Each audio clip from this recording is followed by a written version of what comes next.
જય શ્રી કૃષ્ણ.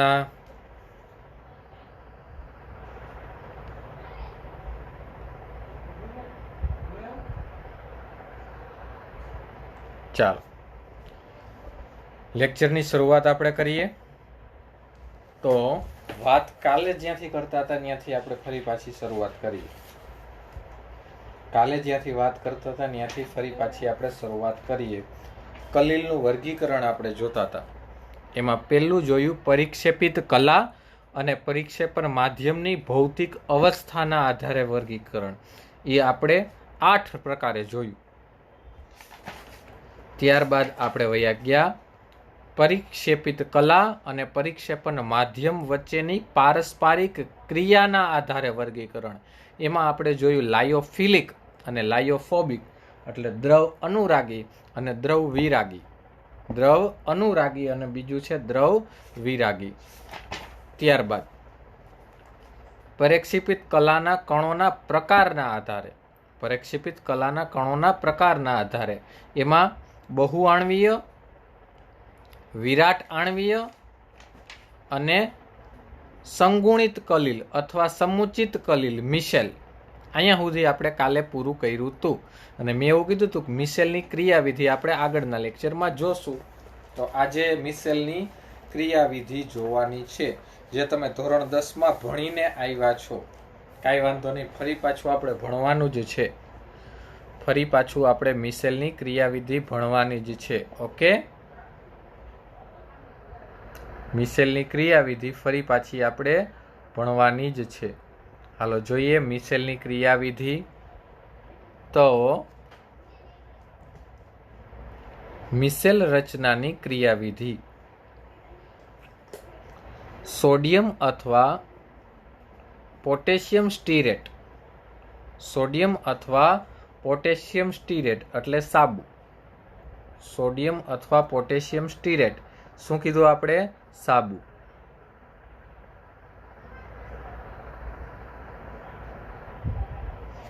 સાબુનું સૂત્ર શું થશે?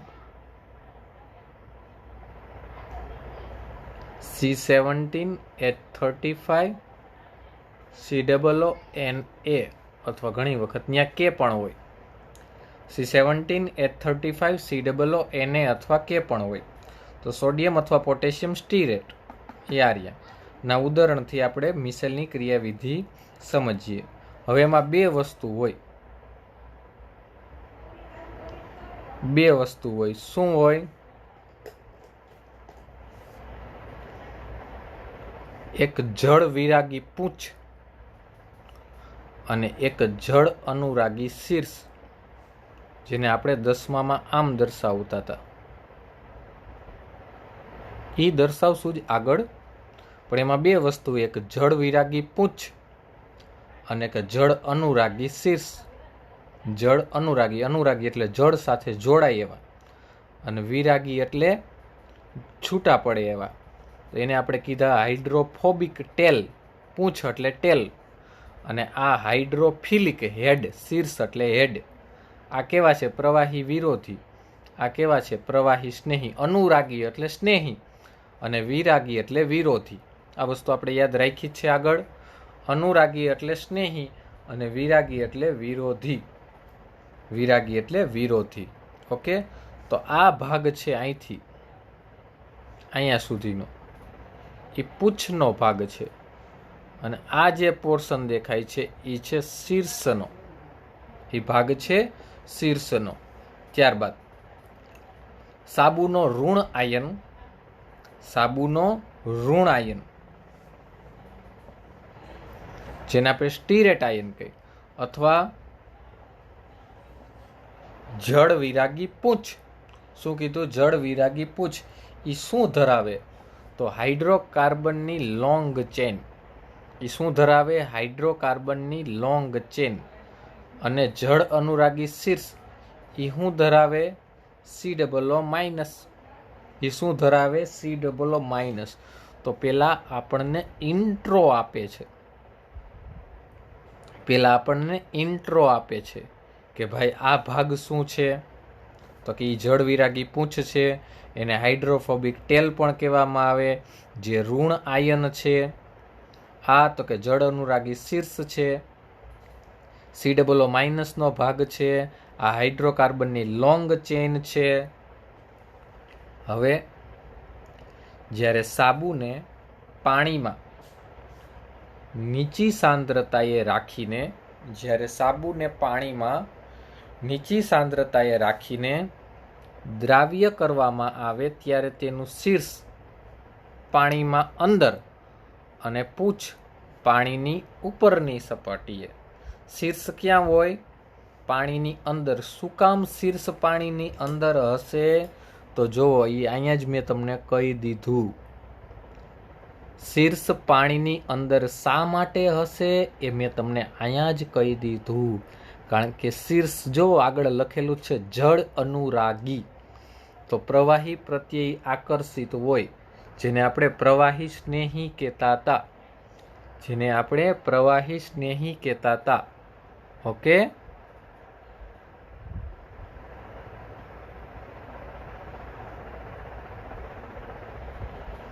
જેને આપણે પ્રવાહી સ્નેહી કહેતા હતા. સાબુને પાણીમાં નીચી સાંદ્રતાએ રાખીને દ્રાવ્ય કરવામાં આવે ત્યારે શીર્ષ પાણીની અંદર અને પૂંછ પાણીની ઉપરની સપાટી ઉપર. શું કામ? તો કે પૂંછ પ્રવાહી વિરોધી છે. પૂંછ છે એ પ્રવાહી વિરોધી છે. જુઓ, બે ભાગ પાડ્યા. એક જળ વિરાગી પૂંછડી અને એક શીર્ષ જે જળ અનુરાગી. શું કામ? તો કે પ્રવાહી સ્નેહી છે, તો એ પાણીમાં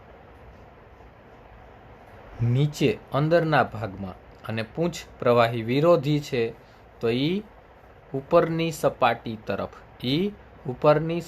તરફ. આ શીર્ષ અને આ પૂંછ, આ શીર્ષ આ પૂંછ, આ શીર્ષ આ પૂંછ આમ વિઝિબલ છે, નરી આંખે જોઈ શકાય એવી વાત છે. આ સ્ટ્રક્ચર એનું સમજાયું તમને. આ એનું સ્ટ્રક્ચર સમજાયું કે આવું હોય. સ્ટ્રક્ચર તમને સમજાયું કે આવું હોય. ત્યારબાદ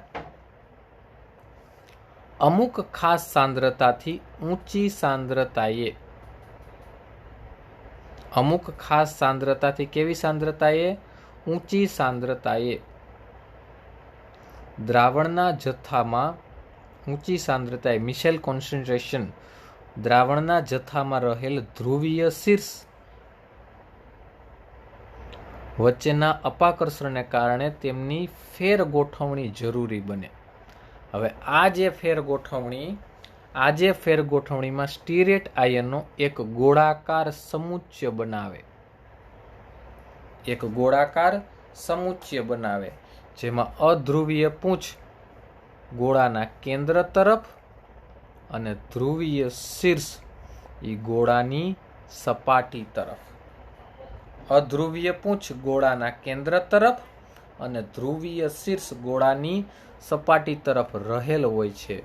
જે રચનાને મિશેલ કહેવામાં આવે છે.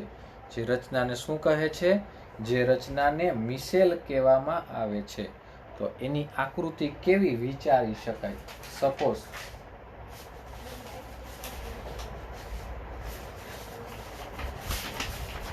એક જ સેકન્ડ.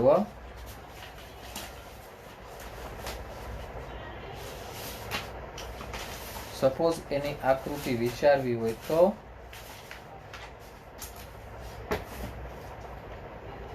એક સેકન્ડ, પેજ ચડી જાય પછી કહું.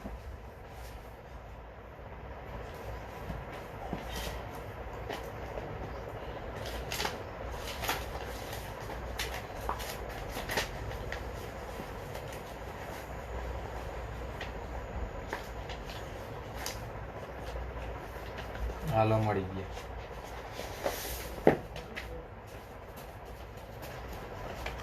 એની આકૃતિ જુઓ, આ રીતે વિચારી શકાય.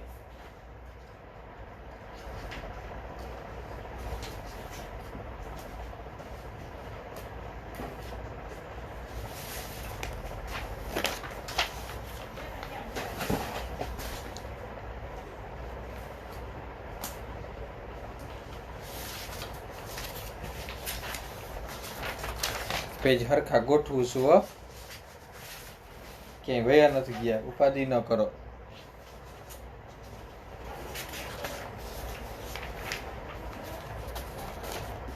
હાલ જો શું કીધું તો કે અમુક સાંદ્રતાથી ઊંચી સાંદ્રતાએ દ્રાવણના જથ્થામાં રહેલ ધ્રુવીય શીર્ષ વચ્ચેના અપાકર્ષણના કારણે તેની ફેર ગોઠવણી શક્ય બને. આ ફેર ગોઠવણીમાં શું કીધું તો કે જે સ્ટીરેટ આયનો છે,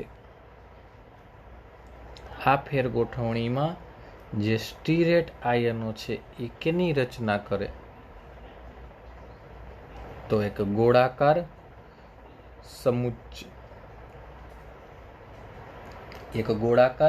સમુચ્ચયની રચના કરે. અને એમાં ધ્યાન શું રાખવાનું હોય, શું એ ગોળાકાર સમુચ્ચયમાં જેમાં અધ્રુવીય પૂંછ ગોળાના કેન્દ્ર તરફ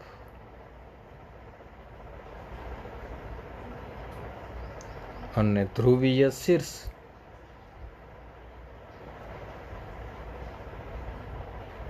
ગોળાની સપાટી તરફ.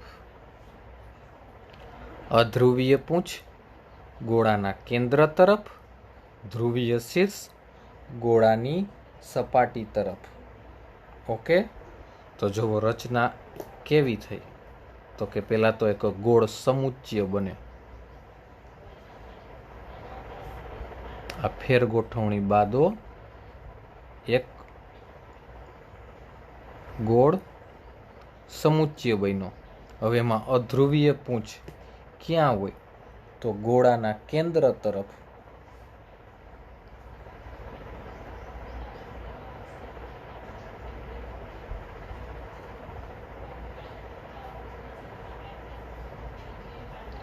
અને ધ્રુવીય શીર્ષ ક્યાં હોય તો કે ગોળાની સપાટી તરફ. જો આ ગોળાની સપાટી તરફ હો.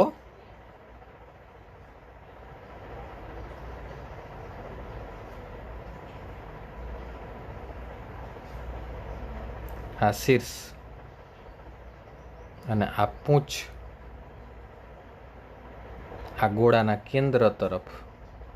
આ પૂંછ અને આ શીર્ષ બહારની સપાટી તરફ. અને આ પૂંછ એ ગોળાના કેન્દ્ર તરફ. આવી જે ગોઠવણી બને એ ગોઠવણીને બાળકો મિશેલ કહે છે. કાલે આપણે ભારવાડીએ આપણને જે સંભળાવ્યું હતું કાલે જે આપણને ભારવાડીએ કીધું તો બસ યા છે, યા મિશેલ છે. આ મિશેલની રચના આ રીતે બને. આ જે મિશેલ છે એ આ રીતે બને.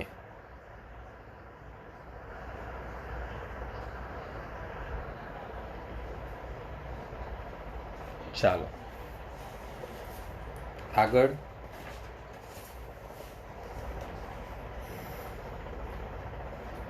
આ મિશેલ આયનની મિશેલ તરીકે પણ ઓળખાય છે. આ મિશેલને કેવા નામથી? આયનીય મિશેલ. આયનીય મિશેલ તરીકે પણ ઓળખવામાં આવે છે. જેમાં કેટલા તો કે મેં દર્શાવ્યા હતા એટલા નહીં, એનાથી ખૂબ ઝાઝા. મેં દર્શાવ્યા હતા એટલા નહીં, એનાથી ખૂબ ઝાઝા કેટલા 100 જેટલા આયનો રહેલા હોય છે. કેટલા?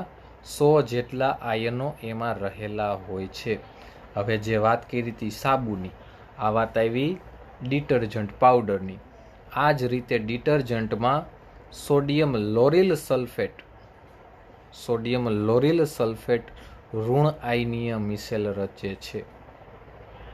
સોડિયમ લોરિલ સલ્ફેટ પણ ઋણ આયનીય મિશેલની રચના કરે છે. ઓકે,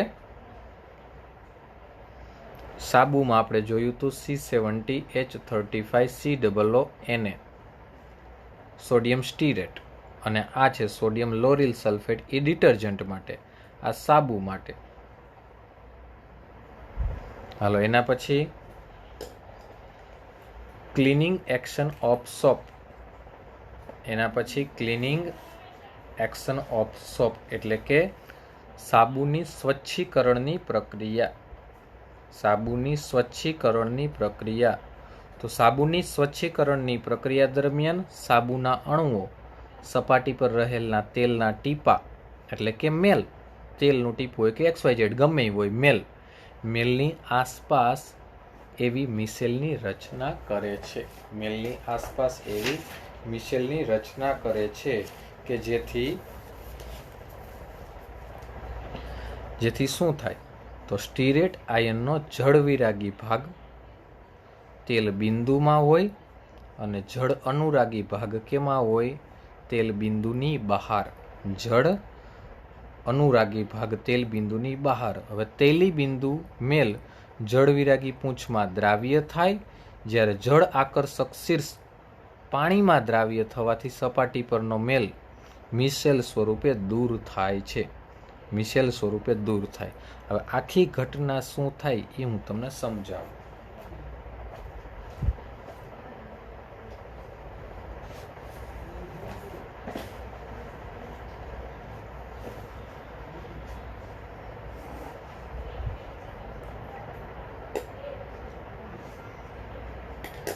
દાખલા તરીકે એક આ કાપડ છે, કપડું છે. આ કપડામાં એક અહીં ડાઘ પડ્યો છે. આ કપડામાં એક શું પડ્યો છે? ડાઘ.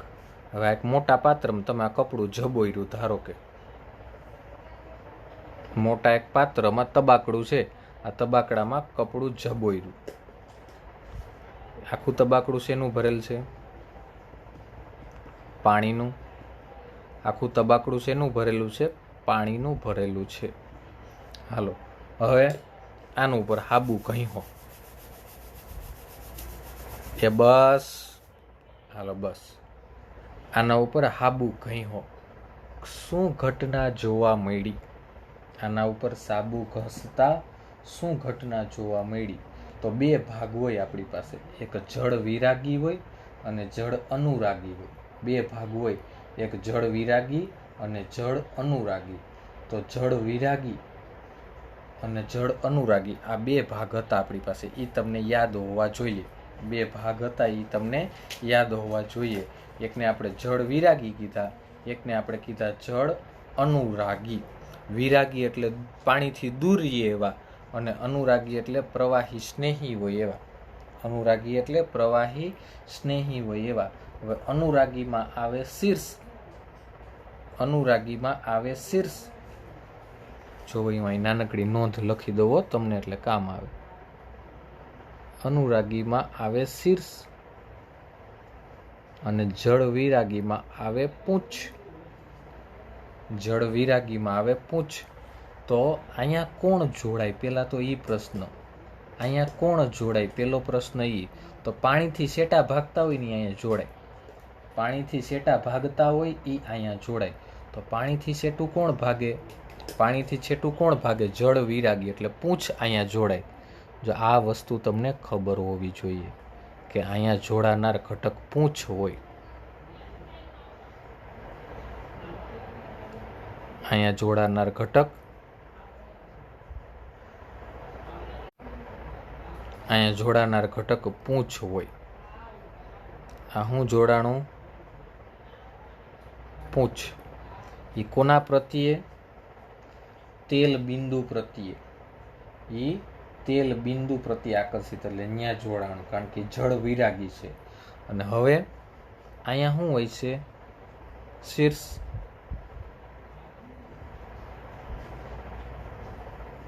અહીંયા બહારના ભાગમાં શું હોય છે?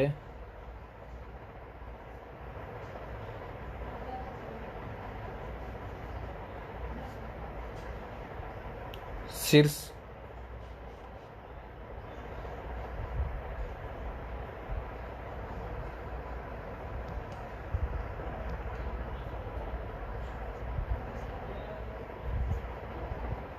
અહીંયા છે શીર્ષ, બહારના ભાગમાં શું છે? શીર્ષ. અહીંયા અંદરના ભાગમાં પૂંછ. તો આ શીર્ષ પાણી પ્રત્યે આકર્ષિત છે. આ શીર્ષ છે એ કોના પ્રત્યે આકર્ષિત છે? કોના પ્રત્યે આકર્ષિત છે? શીર્ષ પાણી પ્રત્યે આકર્ષિત છે. તો ઘટના શું બનશે? ઘટના શું બનશે? આ શીર્ષ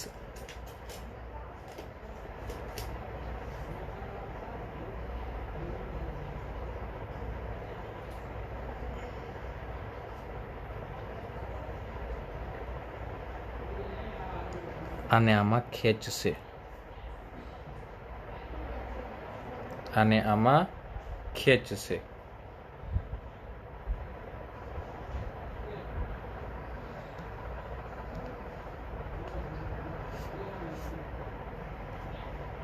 તો જો આ તેલનો ડાઘ પણ એની ભેગો ભેગો આવશે હો.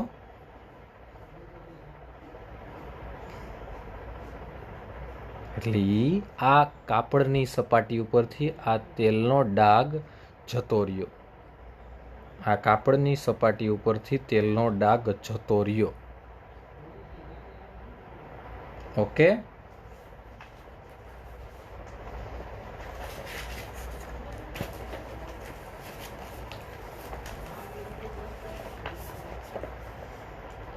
જો ફરી પાછું વાંચું છું હો.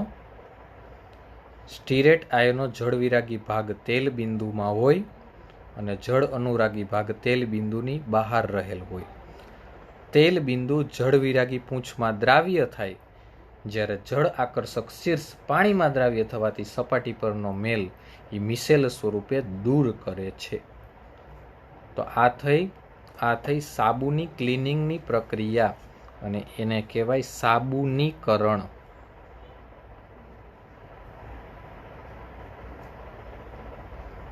સેપોનિફિકેશન.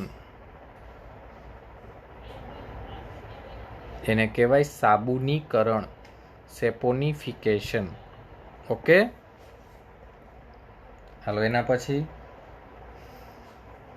એ સેપોનિફિકેશન, સાબુનીકરણ અને મોસ્ટ ટાઈમ બી પ્રશ્ન ખૂબ જાજી વાર પૂછાઈ ગયેલો છે ભૂતકાળમાં. સેપોનિફિકેશન, સાબુનીકરણની પ્રક્રિયા. ખૂબ જ અગત્યનો પ્રશ્ન હો. ખૂબ જ અગત્યનો પ્રશ્ન. આના આધારે ઘણા બધા એમસીક્યુઓ પણ નીકળે. એમસીક્યુની ચર્ચા કરશું જીમીટમાં.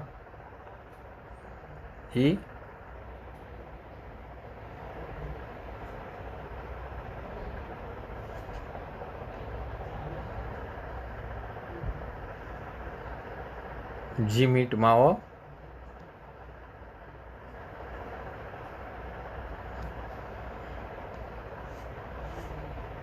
હાલો એના પછી કલીલની બનાવટ સમજાવો. એના પછી કલીલની બનાવટ સમજાવો. Preparation of colloids. Preparation of colloids. કલીલની બનાવટ સમજાવો. તો કલીલની બનાવટની પ્રક્રિયાનો આધાર કલીલના પ્રકાર પર રહેલ છે.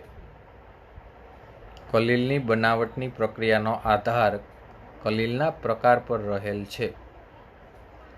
હાલો કલીલની બનાવટ. ઓકે. શું બનાવવું છે? કલીલ. શું બનાવવાની વાત આવે છે? કલીલ. કલીલનું વર્ગીકરણ ભણી ગયા. કલીલ કોને કહેવાય એ ભણી ગયા. હવે કલીલની બનાવટ ભણવી છે. અને બીજું હું ભણીએ છીએ એ ખબર હોવું જોઈએ. હું ભણીએ છીએ એ ખબર હોવી જોઈએ. આની પહેલાં મેં તમને કીધું હતું કે હું ભણીએ છીએ એ ખૂબ અગત્યનું છે. હું ભણીએ છીએ એ ખૂબ અગત્યનું છે. એ તમને ખાસ ખબર હોવી જ જોઈએ કે લશ્કર ક્યાં લડે છે. તો કે 11-12 સાયન્સ મધ્યે તમે ધોરણ 12 સાયન્સમાં ભાગ 1માં ચેપ્ટર નંબર 5માં પોર્શન નંબર 3 કોલોઇડમાં પ્રશ્ન નંબર 4 કલીલની બનાવટ ભણો છો. આ ખબર હોવી જોઈએ મુદ્દો. હાલો તો લાયોફિલિક કલીલ કઈ રીતે બનાવી શકાય? લાયોફિલિક કલીલ કઈ રીતે બનાવી શકાય? તો પરિક્ષેપિત કલા અને પરિક્ષેપણ માધ્યમથી લાયોફિલિક કલીલ મળે. પણ જો કઈ રીતે વાત કરી છે હો.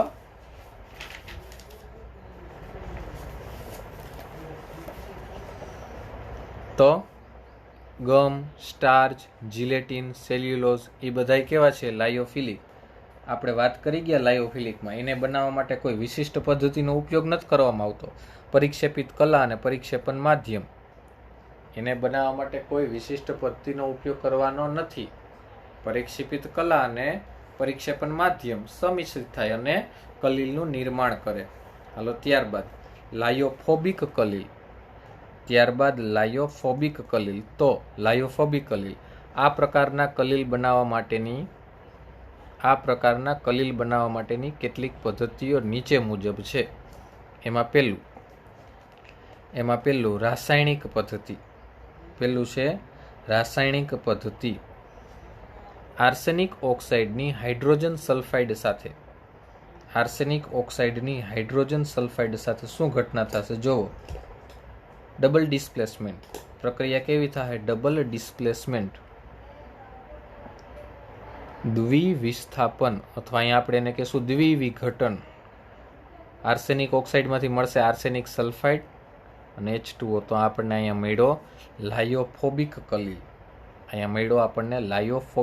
તો દ્વિવિઘટન નામની રાસાયણિક પ્રક્રિયા દ્વારા AS2S3 નામનો લાયોફોબિક કલીલ આપણને પ્રાપ્ત થયેલ છે.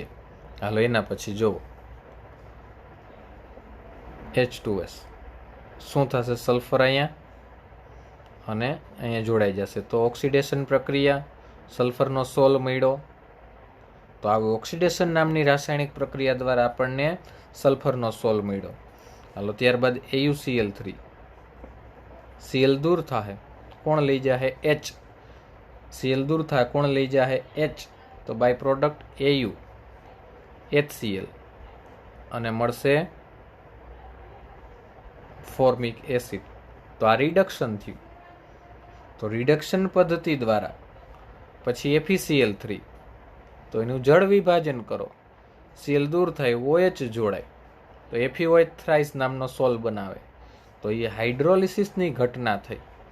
તો આવી જુદી રાસાયણિક પ્રક્રિયાઓ દ્વારા દ્વિવિઘટન, ઓક્સિડેશન, રિડક્શન અને હાઇડ્રોલિસિસ, આવી જુદી રાસાયણિક પદ્ધતિઓ દ્વારા લાયોફોબિક કલીલ બનાવવામાં આવે છે. ત્યારબાદ લાયોફોબિક કલીલ બનાવવા માટેની આ પહેલી પદ્ધતિ. એના પછી આપેલી છે બ્રેડિંગ ચાપ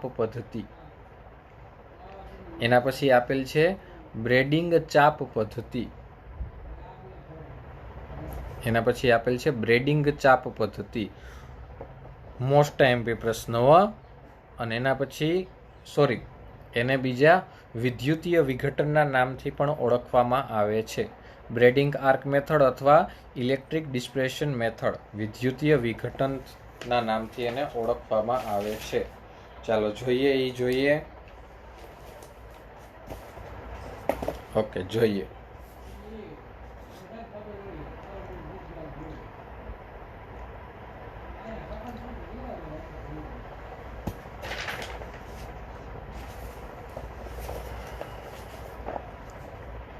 હાલો, બ્રેડિંગ ચાપ પદ્ધતિ. ઓકે, તો એક પાત્ર લીધું, એ પાત્રમાં બહારથી બરફ મૂકેલ છે, પરિક્ષેપણ માધ્યમ છે અને 2 ઇલેક્ટ્રોડ જેમાં વિદ્યુત પ્રવાહ પસાર કરવામાં આવે છે. આ પદ્ધતિમાં વિક્ષેપણ અને સંઘનન એમ બંને ઘટના જોવા મળે. વિક્ષેપણ એટલે જુદું પડવું, સંઘનન એટલે જોડાવું. શેના માટે ઉપયોગી? એવું MCQ પૂછી શકે.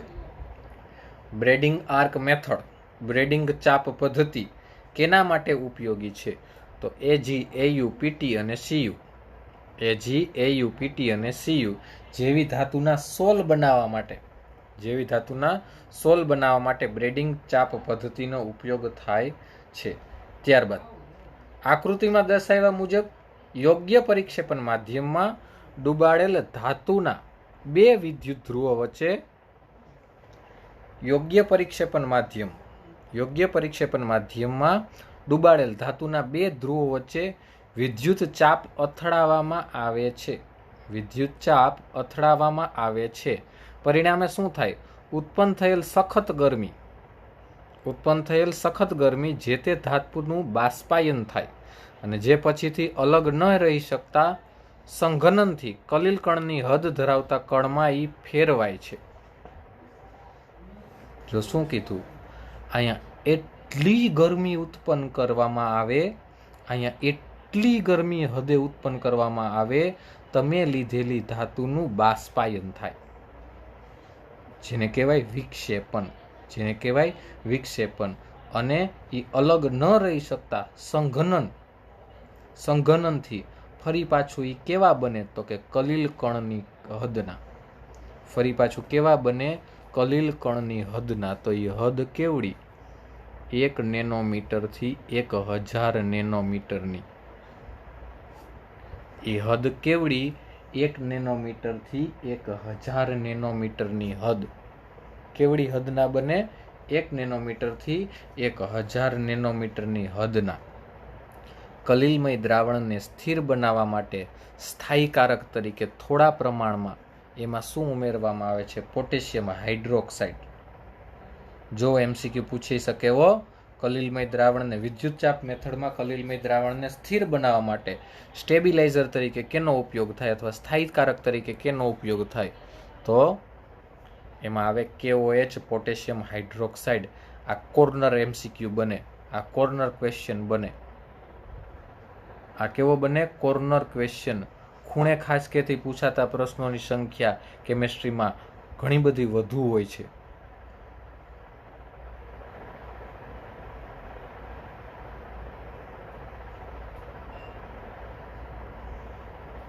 એટલે એ નજર રાખવી હો, એ નજર રાખવી.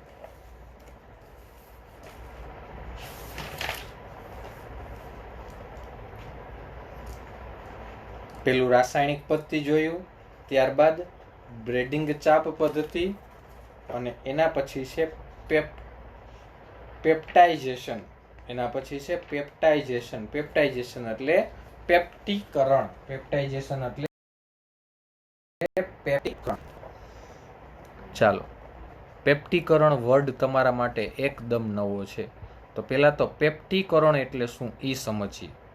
પહેલા તો પેપ્ટીકરણ એટલે શું ઈ આપણે સમજવાનો પ્રયત્ન કરીએ. ઓકે, પેપ્ટીકરણ કોને કહેવાય? તો અવક્ષેપણને અલ્પ પ્રમાણમાં લીધેલ વિદ્યુત વિભાજ્યની હાજરીમાં, અવક્ષેપને અલ્પ પ્રમાણમાં લીધેલ વિદ્યુત વિભાજ્યની હાજરીમાં પરિક્ષેપણ માધ્યમમાં જ કલીલમાં રૂપાંતર કરવાની ઘટનાને, પરિક્ષેપણ માધ્યમમાં જ કલીલમાં રૂપાંતર કરવાની ઘટનાને પેપ્ટીકરણ કહે છે.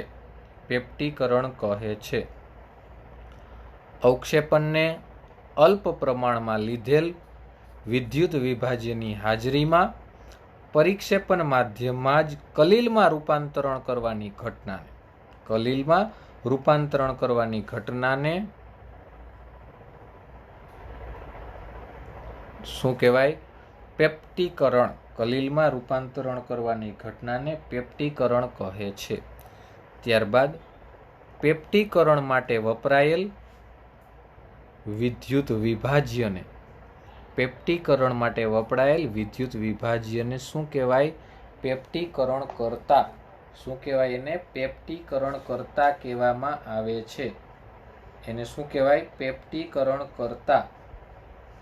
ઓકે, ફરી પાછી વાત કહું છું.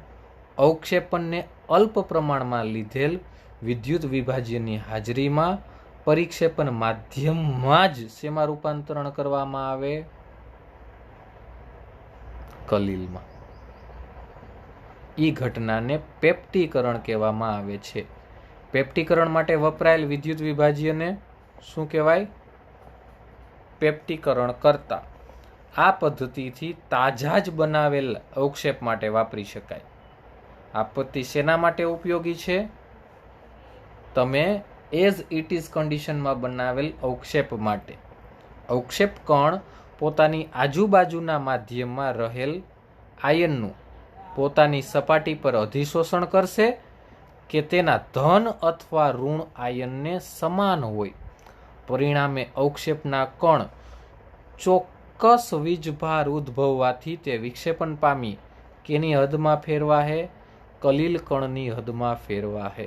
એનું ઉદાહરણ ખૂબ આઈએમપી એનું ઉદાહરણ ખૂબ આઈએમપી. તાજા બનાવેલા ફેરિક હાઇડ્રોક્સાઇડના અવક્ષેપને FeCl3 સાથે મિશ્ર કરતા કલીલ કદમાં તેને ફેરવી શકાય છે. જો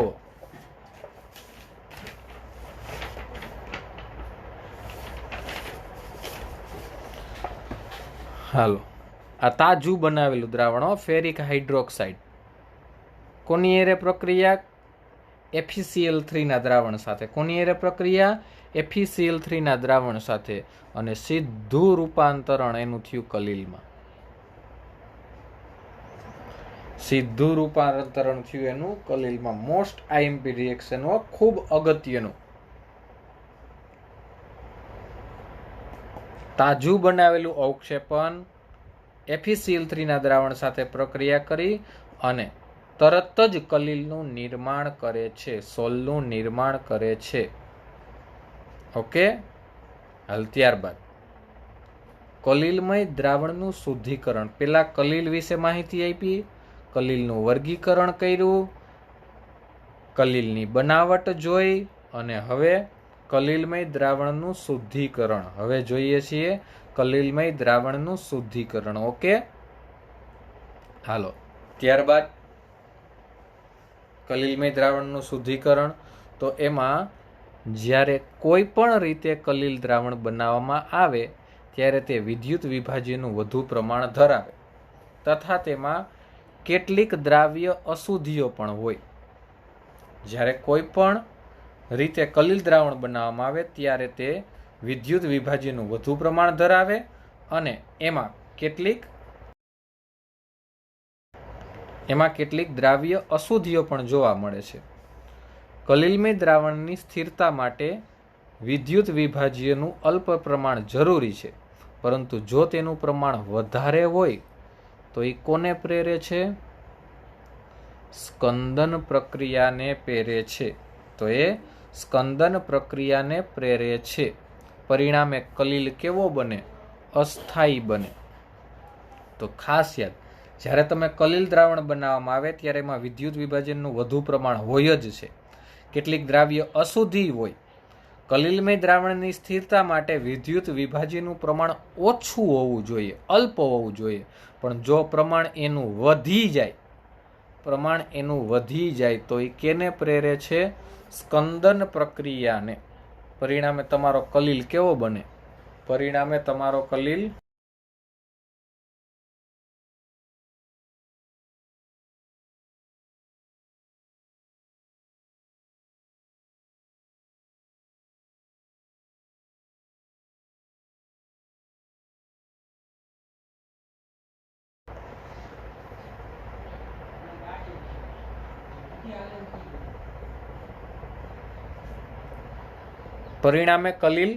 અસ્થાયી બને.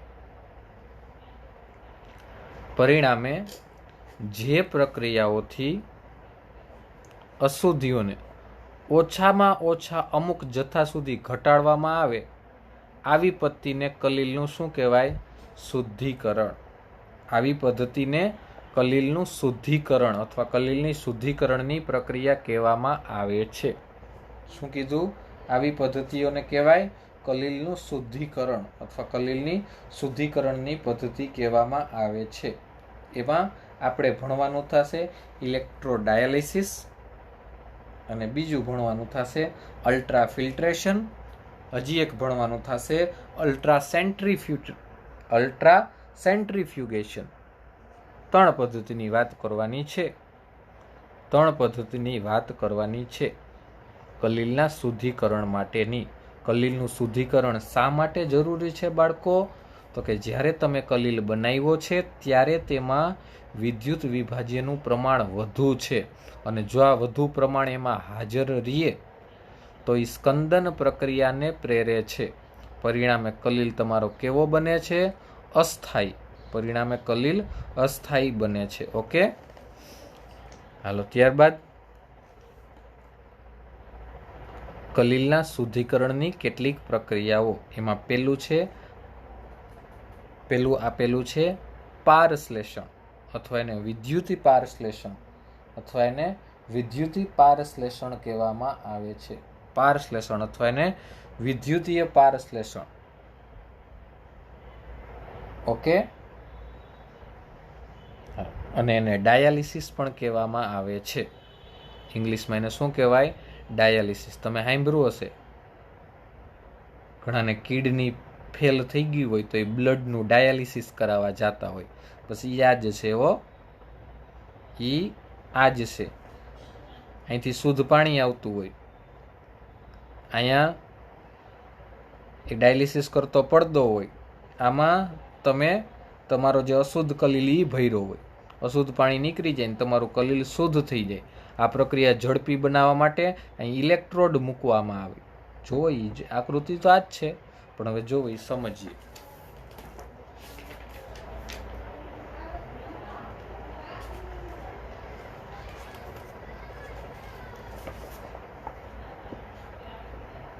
પાર્ચમેન્ટ પેપર, બટર પેપર કે સેલોફેનનો પડદો, અથવા પ્રાણીજ પડદો, અથવા અર્ધપારગમ્ય પડદા તરીકે વર્તે, જેમાંથી સાચા દ્રાવ્ય કણો કદમાં ખૂબ નાના હોવાથી પસાર થાય, પરંતુ કલીલ કણો કદમાં મોટા હોવાથી પસાર થઈ શકતા નથી.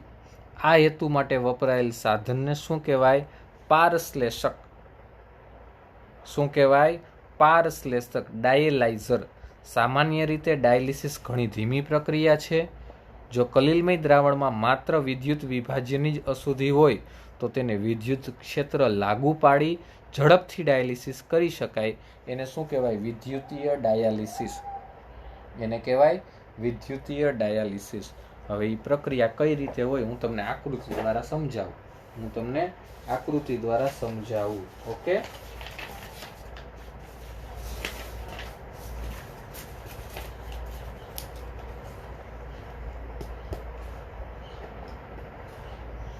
હાલો જો આકૃતિ દ્વારા સમજાવું.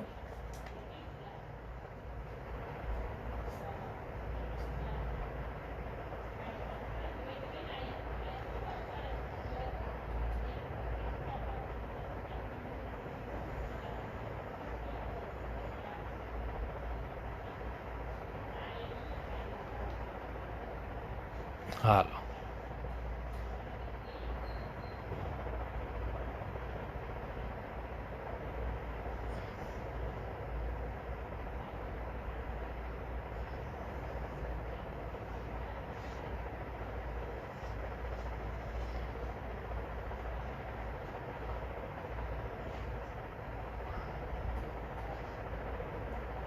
એક કોથળી છે.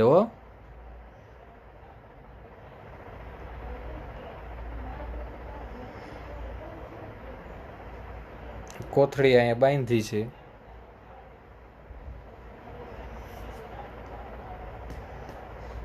રેડી? હવે આમાં ભર્યો છે મેં અશુદ્ધ સોલ.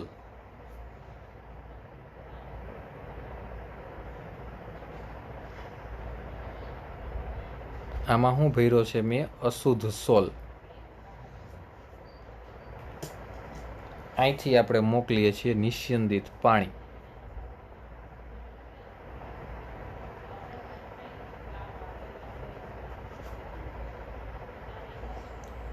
અહીંયા આપણે મોકલીએ છીએ નિસ્યંદિત પાણી, એટલે અહીં બધે છે નિસ્યંદિત પાણી. આમાંથી બહાર આવે છે અશુદ્ધ પાણી. જે આ કોથળી છે એ શેની બનેલી છે? એ કોથળી પાર્ચમેન્ટ પેપર, બટર પેપર, પ્રાણીજ પડદો અથવા સેલોફેનનો પડદો, આવું ઘણું બધું. તો ઘટના શું બને? તો કે આમાંથી પસાર થશે અશુદ્ધિઓ નીકળી જશે. શું બને? નિસ્યંદિત પાણી ભરેલા પાત્રમાં તો કે આ કોથળીમાં વિદ્યુત વિભાજીના કણો બહાર આવી શકે, પરંતુ કલીલ કણો છે એ બહાર આવી શકતા નથી. અહીંયા પાણી ઉમેરાતું જશે. અહીંયા પાણી ઉમેરાતું જશે. શું થશે? પાણી ઉમેરાતું જશે. અશુદ્ધિ સાથેનું પાણી બહાર નીકળતું જશે. આ ડાયાલિસિસ વડે સતત શુદ્ધિકરણ થાય છે. હવે આ પ્રક્રિયા ઝડપી બનાવવી હોય, ધારી લો કે આમાં વિદ્યુત ધ્રુવો જ છે અશુદ્ધિ તરીકે, તો પ્રક્રિયા ઝડપી બનાવવી હોય તો બીજું કાંઈ ન કરાય, આમાં 2 ઇલેક્ટ્રોડ મૂકી દેવાય.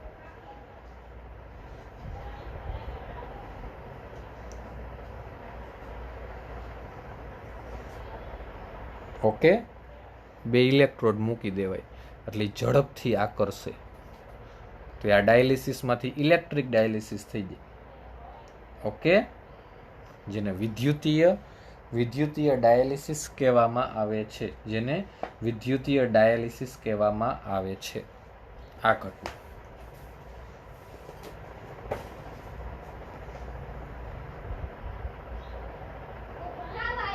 ઘટના તમને કીધી છે.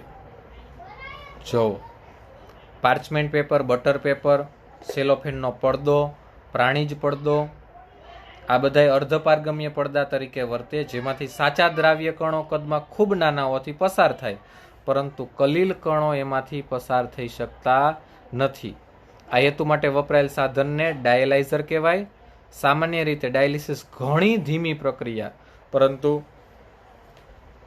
એમાં વિદ્યુતની જ અશુદ્ધિ હોય તો બહારથી તમે એનોડ અને કેથોડ 2 મારી દો તો આ પ્રક્રિયાને ઝડપી બનાવી શકાય, જેને શું કહેવાય? વિદ્યુતીય ડાયાલિસિસ. જેને કહેવામાં આવે છે વિદ્યુતીય ડાયાલિસિસ. ઓકે, ચાલો ત્યારબાદ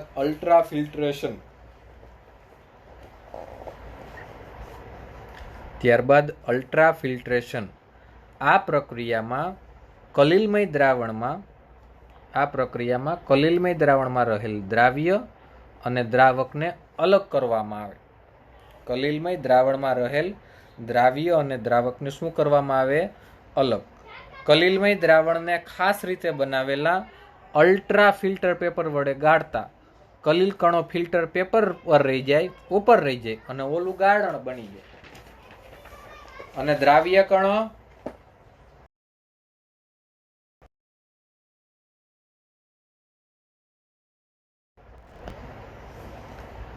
કણો ફિલ્ટર પેપરમાંથી પસાર થાય. આ રીતે મળેલ કલીલ કણોને યોગ્ય પરિક્ષેપણ માધ્યમમાં ઘુમાવીને ફરીથી પાછા એને શું બનાવી શકાય? કલીલ. ગાળણ પ્રક્રિયા ધીમી છે, તેથી તેને ઝડપી બનાવવા માટે ચૂસણ નીચેથી ચૂસી શકાય અથવા એને બહારથી ઊંચું દબાણ લગાડવામાં આવે છે. નકર એને બહારથી ઊંચું દબાણ લગાડીને પ્રક્રિયા કરી શકાય. જો શું કીધું ફરી પાછું હું આકૃતિ દ્વારા તમને સમજાવું. જો શું વાત કીધી? અલ્ટ્રાફિલ્ટ્રેશન શેના માટે? તો કે કલીલમાં રહેલા દ્રાવણમાં રહેલા કોને અલગ કરાય? દ્રાવ્ય અને દ્રાવક. કોને અલગ કરાય? દ્રાવ્યને અલગ કરાય અને દ્રાવકને. તો શું કરવાનું? તો કે ખાસ આવા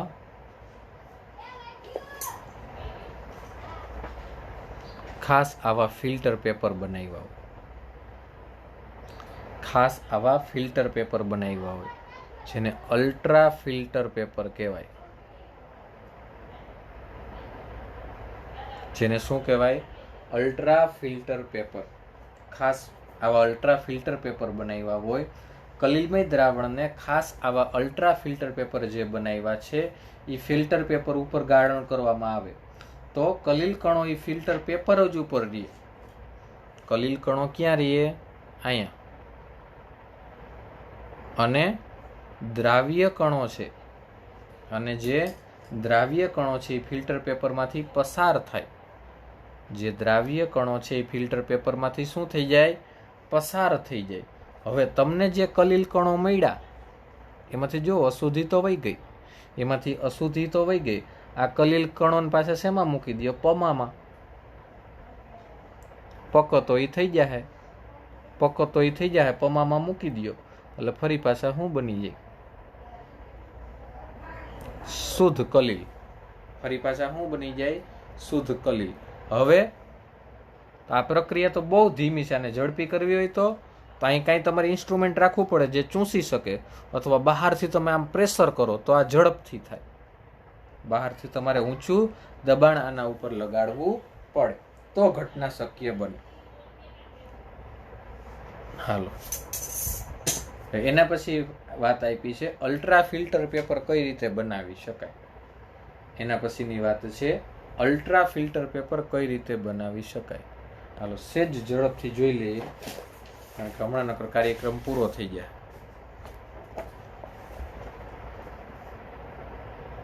જે આપણે અલ્ટ્રા ફિલ્ટર પેપરનો ઉપયોગ કર્યો એ અલ્ટ્રા ફિલ્ટર પેપર કઈ રીતે બનાવી શકાય.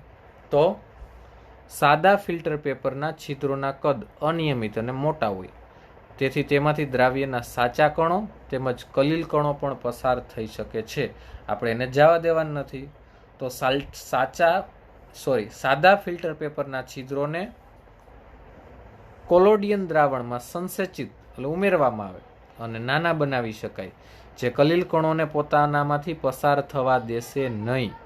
શું કામ? કારણ કે કલીલ કણોનું માપ કેટલું? 1 નેનોમીટરથી 1000 નેનોમીટર, અને સાચા દ્રાવણના કણો 1 નેનોમીટરથી નાના હોય, તો તમારે કદ 1 નેનોમીટરથી નાના રાખવા પડે, જેથી કલીલને જવા દે નહીં. કલીલને જવા દે નહીં. આ ફિલ્ટર પેપરને કેવું કહેવામાં આવે? Ultra filter paper. એને કેવું કહેવામાં આવે? Ultra filter paper. સામાન્ય કોલોઇડિન 4% નાઇટ્રોસેલ્યુલોઝનું આલ્કોહોલ અને ઇથરમાં બનાવેલું દ્રાવણ છે, અને સામાન્ય ફિલ્ટર પેપરને આ દ્રાવણમાં ડૂબાડી ફોર્માલ્ડિહાઇડથી સખત બનાવી સૂકવવામાં આવે ત્યારે સાદા પેપરનું રૂપાંતરણ શેમાં થઈ જાય? અલ્ટ્રા ફિલ્ટર પેપરમાં. જો તમે કેમિસ્ટ્રી સાથે માસ્ટર કરશો તો આ તમારે પ્રેક્ટિકલ કરવામાં આવશે. How to prepare ultra filter paper. કઈ રીતે અલ્ટ્રા ફિલ્ટર પેપર બનાવી શકાય? તો સાદા પેપરને એક સોલ્યુશનમાં ઉમેરવા, સોલ્યુશનમાં ડૂબાડવાનું. એ સોલ્યુશન કયું? કોલોઇડન સોલ્યુશન. તે કોલોઇડન સોલ્યુશન કઈ રીતે બને? તો 4% નાઇટ્રોસેલ્યુલોઝનું આલ્કોહોલ અને ઇથરમાં બનાવેલું સોલ્યુશન. ઓકે, અને ફરી પાછું એને ફોર્માલિટીમાં ડૂબાડી સખત બનાવી શકાય, અને જે પેપર બને એને કહેવાય અલ્ટ્રા ફિલ્ટર પેપર. ઓકે, તો આજે હવે અહીં સુધી રાખીએ. કાલે આપણે જે શરૂઆત કરશું એ કલીલ દ્રાવણના ગુણધર્મોથી કરશું. આજે આપણે જે કાર્યક્રમ પૂરો કર્યો એમાં તો કે અત્યાર સુધીની વસ્તુઓમાં કલીલ વિશે માહિતી ભણ્યા, કલીલનું ક્લાસિફિકેશન જોયું, કલીલની પ્રિપેરેશન જોઈ, અને કલીલનું પ્યોરિફિકેશન જોયું. હવે કાલે જોવાનું છે કલીલની પ્રોપર્ટીઝ. કાલે જોવાનું છે કલીલની પ્રોપર્ટીઝ. ત્યારબાદ કલીલની પ્રોપર્ટીઝ જ્યારે પૂરી કરશું, થોડીક ઝાઝી છે કલીલની પ્રોપર્ટીઝ, એ જે આખો કાર્યક્રમ કલીલની જે પ્રોપર્ટીઝ છે એ પૂરો કરશું. પછી આપણે સ્કંદન તરફ આગળ વધશું. પછી આપણે જાહું સ્કંદન તરફ. ઓકે, અને એ પણ ખૂબ અગત્યનો ટોપિક છે. એ પણ ખૂબ અગત્યનો ટોપિક છે. અને જેવું સ્કંદન પૂરું કરશું પછી પાયસ અને ઇમલ્સન, અને પછી આપણી પાસે આપણા આસપાસ કલીલ. તો આટલું લગભગ 3 કે 4 લેક્ચરનો કાર્યક્રમ હવે આનો બાકી છે. આ વીકના એન્ડ સુધીમાં અથવા નેક્સ્ટ વીકના સ્ટાર્ટિંગમાં આપણે આ પૂરો કરશું આ કાર્યક્રમ. ઓકે, અને પછી જે આગળનું ચેપ્ટર હશે એના તરફ આપણે આગળ વધશું. તો આજ પૂરતું અહીં જ. ફટાફટ ગૂગલ મીટમાં જોડાઈએ.